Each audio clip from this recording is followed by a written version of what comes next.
Every single year, I always wonder to myself with the menswear looks, why do some men even turn up? Like, I'm a big fan of Damson Idris. I think he's an amazing actor. But why do they have him looking like this? Just why? Same thing with people like Dwayne Wade, absolute basketball legend. I'm a fan of him as a basketball player, but he always has the same formula. It's either the sleeveless tuxedo, the vest.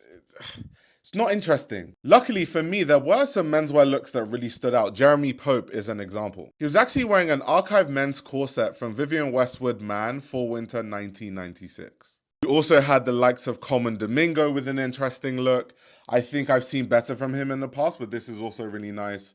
He's wearing Valentino. I think Bad Bunny had a really interesting way of reinterpreting the exhibit, considering that it has this centrality around the human body and how that relates to fashion. So Bad Bunny really wanted to examine the body as an aging medium. That is very interesting. Also, the prosthetics were made by makeup artist Mike Marino, who is very famous for creating all these kind of crazy prosthetics. So that was really cool. Bad Bunny is also continuing this conversation around fast fashion, considering that he's wearing this custom Zara tuxedo. So, what do you guys think about that and fast fashion being on the red carpet? We also saw John Galliano make his Zara debut on the red carpet. The last look I want to touch on is Conor Story's look.